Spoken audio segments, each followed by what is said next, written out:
everyone. Welcome back to Loveness Paradise TV. And today here I have an amazing guest. His name is Terry Mcgill. He's gonna say what he does and who he is. What I will remember is that I met Terry as I was walking my journey to trying to find answers about life. And the universe kind of led me to meeting Terry. And since I met Terry, he introduced me to some really good places. I got to meet Master Roger, and now every Thursday, today, we'll be going actually to a meeting, a really, really good meeting where we learn more things about soul wisdom. Hello, Terry. I would like to welcome you to our program today. Well, thank you, Loveness. It's nice to be here. It's my honor to have you. Being able to come in here means a lot to me and my viewers out there. I mean, I have a lot of people who, most of them come from different parts of the world, and I keep telling them about these people. They're like, oh, who are these people you're talking about? And for me to have you come here so that I can actually take this and show it to them means a lot to me. And do you want to tell our viewers what exactly you do and what you are? Well, probably I'd like to start with how I came to this.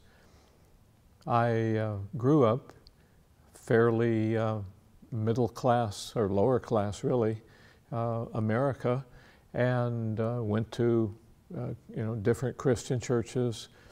And then in 1987, funny sounds started coming out of my mouth and scared the heck out of me. I literally thought I might be possessed by demons, because that was what I learned in Sunday school and church. And I started asking for help with different people and hearing completely new concepts for me, talking about channeling and the soul world. And I had, at that time, no clue what that meant. And my voice sounded so strange because unconsciously I was trying to choke it off so that I didn't make those sounds. And since then, I've gotten used to it. In 1987 to now is quite a few years.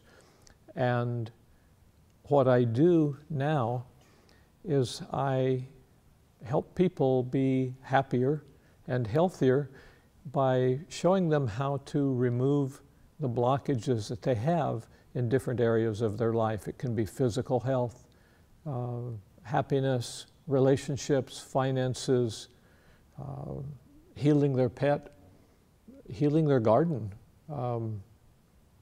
Because the principles are all, everything has a soul. To me, my mind says, well, let me talk about it in maybe pseudo-engineering terms.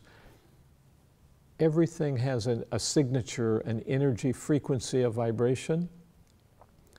And I've learned, I'm very sensitive to those energies. I have been all my life, I just didn't know it.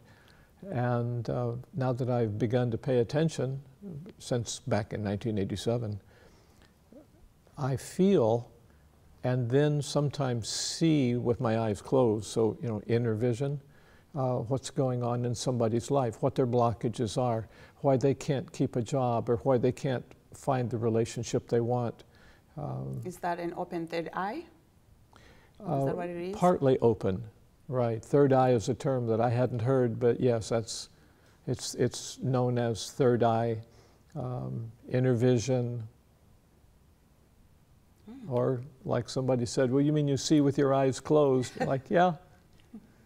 It's interesting because this thing about seeing with your eyes closed, when I started to really realize spirituality myself at this, age, around 30s, and I started to think back as a child, we had our grandfather who was totally blind, but he was able to walk. He will move and walk around the community, and we didn't get it.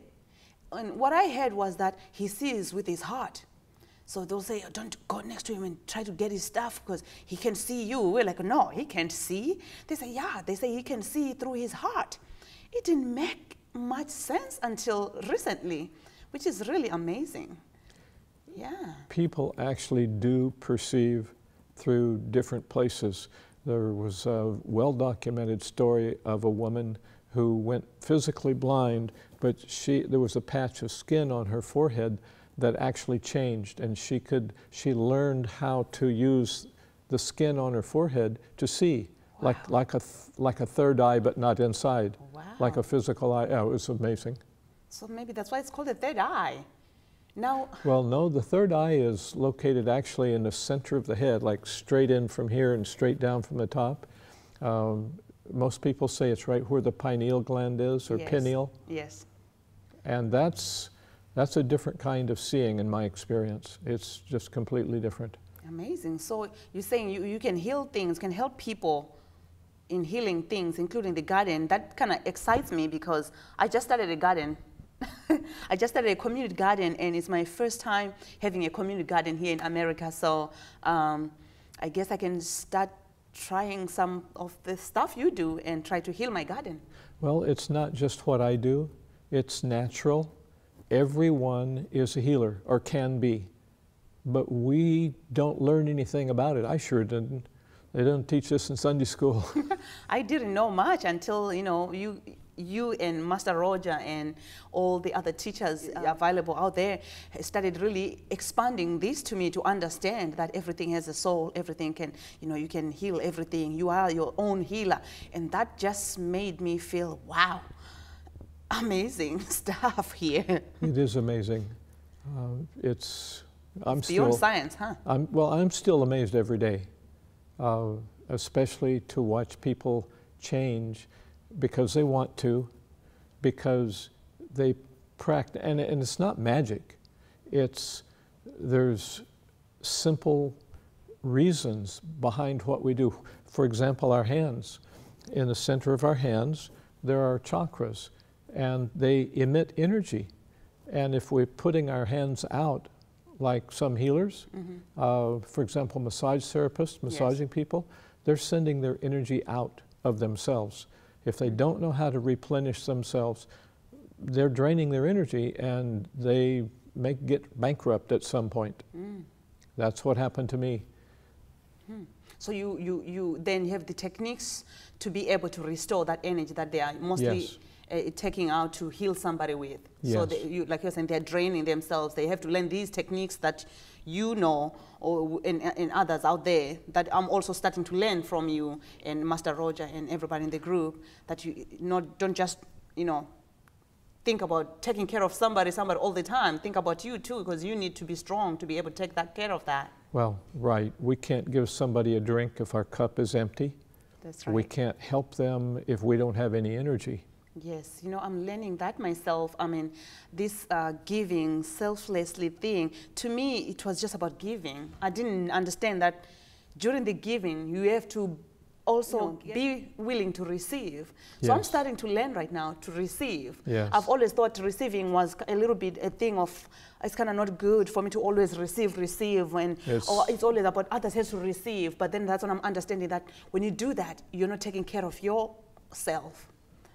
Well, we get taught that to receive is selfish. That's how we grew up. And a lot of times it's really, really subtle. So it's not spoken of that way directly. Yes. But we get the message. Yeah. So I started to talk about the hands. Yes. Our lower abdomen is where our two major foundation energies are for physical healing. And there's traditions that are over 5,000 years old about building up these energies. One of the easy ways to do it is place our hands on our palms on our lower abdomen and imagine that our lower abdomen is filled with light. It's that simple. But we have to do it. Yes. We have to do it consistently, and we have to break all of our old habits. So we have to learn how to focus deeper and deeper, or more just tuning out the world around us and focus inside. Yeah, it's just one amazing thing that when I go home most of the time after the classes, after the meetings, I'm thinking, wow, how amazing is this, that this thing that is free, like almost like air is free, we don't think about air as, oh, I'm going to go to the store and buy some air. I have to spend this much money to go buy some air. So we're just like, oh, air is free. Who cares? Air is free. And water, it's not something that's that expensive. Water is supposed to be free. However, we get to buy it. But these are the things we cannot live without. Well, so is this healing thing you're talking about, just by me taking my hands and using my own hands to follow just a few things and I practice, I can heal myself. It sounds more like, that's too simple. I don't think it works, right? And that's what took me so long to heal myself. Because my mind said, that's too simple, it can't work. Yes. And now I realize that it's simple because it really is simple. Exactly. Exactly. I'm starting to respect it myself. Like I was giving the example of air and stuff. I was like, if air and water gives us life, we cannot survive without it. Right. And it's that simple and easy to get. Then maybe this thing works. Let me try it. And I see it work. You know the story of my mother being healed, yes. Through the group and through you and Master Roger and everybody in the group teaching me the teachings you taught me. And long distance. And I was doing it. I never stopped. I was doing it as I knew, I believed it works. I didn't believe all these people just come here to hang out for no reason, really. I said, if these people are hanging out to use this simple thing and say they work, it must be working. And it worked, and my mother is alive today, and I'm so thankful for that. Well, and I'm alive today because in 2008, I didn't know I'd see my son graduate from high school. That was about another 18 months in the future, and I didn't know that I'd be around. Wow. So you healed yourself? I participated in my healing. Yes. But I was fortunate enough to find a webcast that Dr. and Master Jigong Shah, the New York Times best-selling author, yes, and world-renowned healer, he was doing the first, evidently, I think it was the first webcast that he's ever done for healing and rejuvenation retreat. And so I joined it. He was in Atlanta, Georgia. I was in Portland, Oregon. Wow. And I sat glued to my, my laptop screen, yes, for something like 32 hours over a 4-day period. Wow. And then I knew that there was something that was different, and I had hope for the first time in about 5 or 6 years. And so I booked a flight and flew to Hawaii and did an 11-day retreat in person. And Dr. and Master Shah cleared negative karma from me that was greatly interfering, but he also taught me how to use my hands, how to use my mind, creative visualization, by imagining that light in my lower dantian, in this lower abdomen area, by using a very simple invocation called the Say Hello Greeting. That's really easy. Dear my lower abdomen, I love you.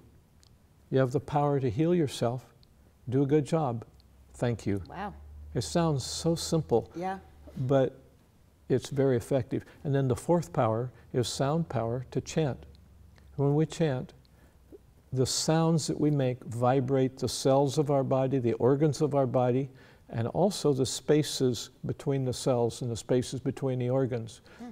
And when we use the correct chants, the ancient chants are best. If they've been around for 3,000, 4,000, 5,000 years, they're still being used because they're effective. yes. So one of them is a very powerful one, is Wong Ar Hong. You want to do that with me? Sure, sure. So the body power Yes. is to take one hand, so the belly button's right here, so put one palm up, just below the navel, and the other one down. Up this way. Up and down, right. Like you're holding a ball there. Okay. So that's the body power. Now the mind power, we're going to do a very simple mind power. Yeah. Just imagine golden light in the entire abdomen. The soul power would be, dear the soul of my energy centers in my lower abdomen, I love you. You have the power to recharge yourself. Do a good job. Thank you. Wow. And then the sound power is Wong Ar Hong. And if you want to just follow along with, just to listen a bit and then follow with me. Okay. Wong ar hong, wong ar hong. Now it's best to close the eyes so we can visualize that light in the lower abdomen. Okay.